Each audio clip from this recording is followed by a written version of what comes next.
لیکن ان کے ماننے والے اگر اس کو پرنٹ کرتے ہیں، اس کا دفاع کرتے ہیں، تو یقیناً ڈنکے کی چوٹ پہ ایسے لوگوں کو چندہ دینا بھی حرام ہے۔ ان کے پیچھے نماز بھی آپ کی درست نہیں ہوگی، ظاہر ہے وہ تو کافر ہو گیا نا۔ ان کے پیچھے نماز بھی آپ کی درست نہیں ہوگی، ظاہر ہے وہ تو کافر ہو گیا نا۔ تو یہ جو تکلیف ہے نا مجھے اس چیز کی کہ جس طرح انہوں نے ایک دوسرے کے خلاف نفرت بھری، ایک ہے علمی اختلاف، وہ آپ کر سکتے ہیں، لیکن یہ نفرت کہ اس کے پیچھے نماز نہیں ہوتی، یہ جہنمی ہے، اس تکلیف نے مجھے اس پہ مجبور کیا کہ میں اپنے ساتھ اس قسم کا کوئی ٹائٹل نہ لگاؤں۔ اس وجہ سے یہ ایک دکھ ہے، اسے نفرت نہ سمجھیں، یہ دکھ ہے۔ اور اگر مجھے یہ بات پتہ چل گئی ہے کہ انہوں نے دین کے ساتھ یہ کچھ کیا، تو میں پھر اپنے گھر میں نہیں بیٹھا، میں نے پوری دنیا کو چیخ چیخ کے بتایا کہ دین کے نام کے اوپر انہوں نے آپ کے ساتھ کھلواڑ کیا اور صدیوں سے کر رہے ہیں۔ آپ کی ہاسٹل کی مسجد کے امام دیوبندی تھے اور آپ اس وقت آپ کا زور تھا کہ اس وقت میں بریلوی تھا، اس لیے ان کی امامت میں نماز پڑھنا آپ نے گوارہ نہیں کیا۔ اس وقت آپ بریلوی تھے، آج آپ کیا ہے؟ آج سمپل مسلم، اور یہ سلوگن میرے نبی سا ہے ہی کوئی نہیں، تیرے بابے تھے شاہی کوئی نہیں۔ اس میں وہ سارے بابے داخل ہیں جنہوں نے رسول اللہ کے نام کے اوپر دین کو فرقوں میں بانٹا اور ایک دوسرے کو کافر ڈکلیئر کیا، اور وہ بابے جو رسول اللہ کے ساتھ وفاداری کر گئے، یعنی کہ یہ امام بخاری، امام مسلم، یہ باقی لوگ، یہ ہمارے بزرگ ہیں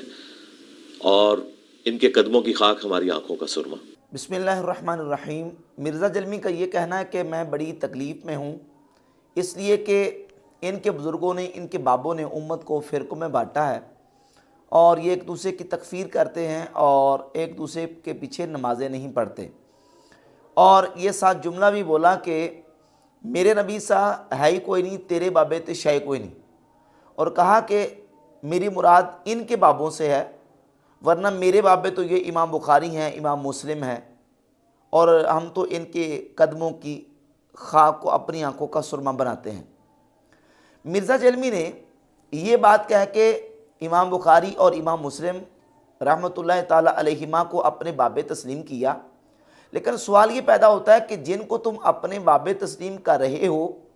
تمہارے نظریے اور عقیدے کے مطابق کیا انہوں نے امت کو فرقوں میں تقسیم نہیں کیا، امت کو فرقوں میں نہیں بانٹا؟ اگر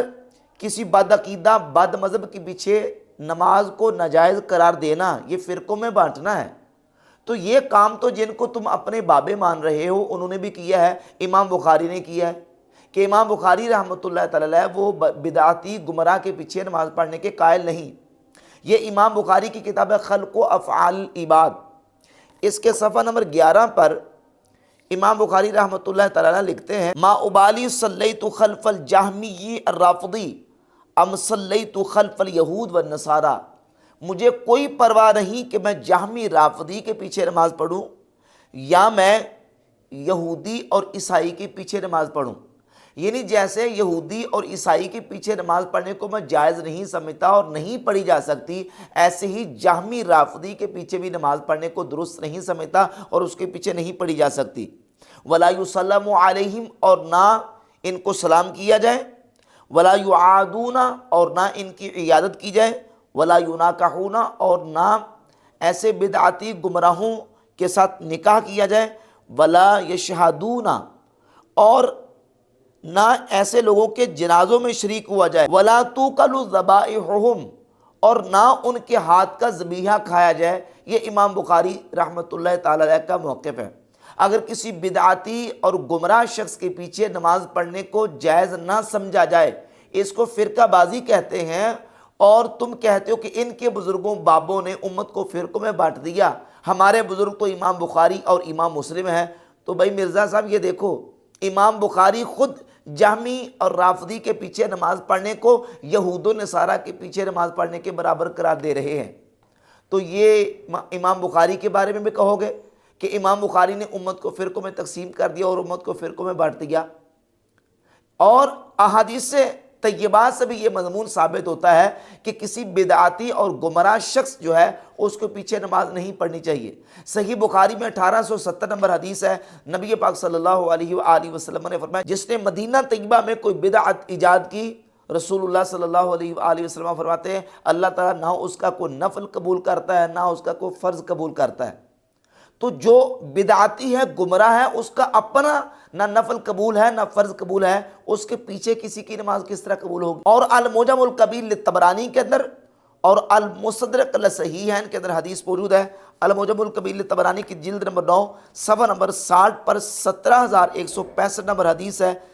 قال رسول اللہ صلی اللہ علیہ وآلہ وسلم ان سرکم ان تقبل صلاتکم فلیؤمکم خیارکم، اگر تم پسند کرو کہ تمہاری نماز قبول کی جائے تو تمہارے امام تمہارے بہتر لوگ ہونے چاہیے، فإنہم وفدکم فیما بینکم وبین ربکم، کیونکہ تمہارا امام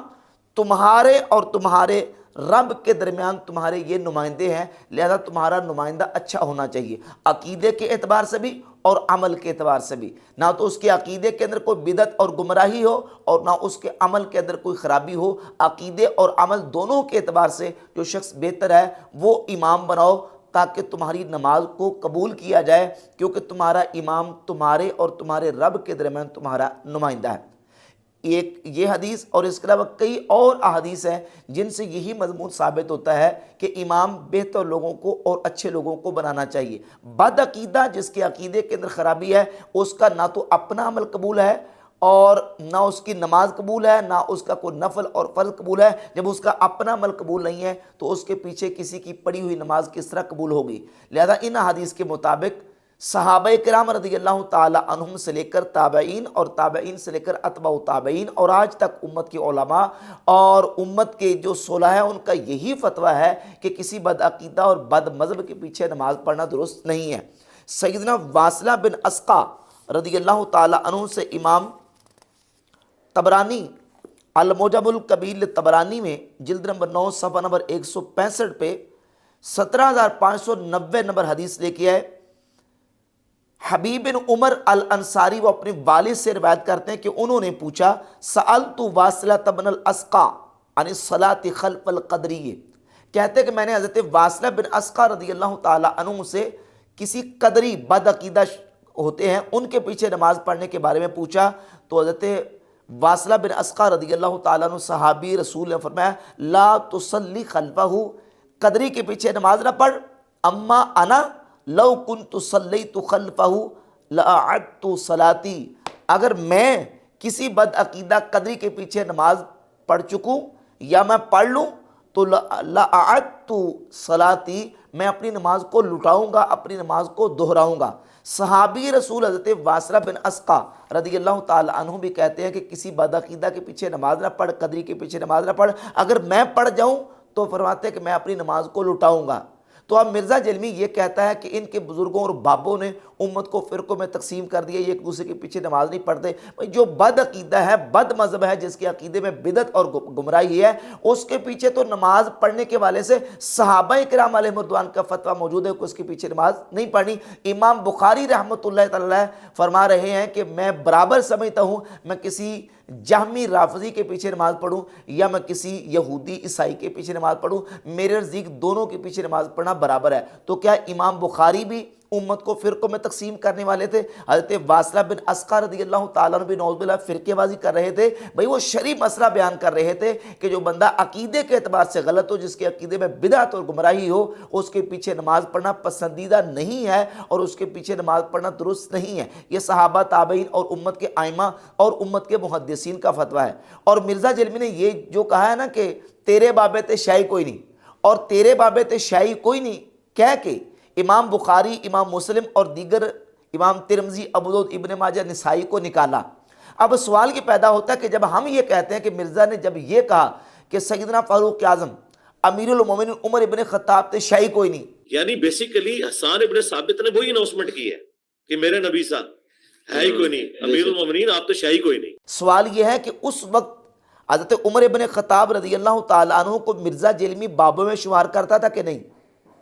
جب یہ کہتا کہ میرے نبی سا ہے کوئی نہیں، تیرے بابے تے شاہی کوئی نہیں، میرے نبی سا ہے ہی کوئی نہیں، تیرے بابے تے شاہی کوئی نہیں۔ اب حضرت عمر ابن خطاب کی جب نفی کی ہے اور ان کو یہ کہا کہ شاہی کوئی نہیں، وہ اس وقت بابوں میں شامل تھے کہ نہیں؟ تمہارے بابوں میں؟ اور اگر تم یہ کہو کہ میرے بابوں میں حضرت عمر ابن خطاب شامل نہیں تھے نبی کے مقابلے میں، تو امام بخاری اور امام مسلم یہ نبی صلی اللہ علیہ وآلہ وسلم کے مقابلے میں بابوں میں کیسے شامل کر رہے ہو؟ جب حضرت امام حسن مجتبیٰ رضی اللہ تعالیٰ عنہ کے بارے میں تم نے یہ کہا کہ امام حسن تھے رسول اللہ کے مقابلے میں شاہی کوئی نہیں،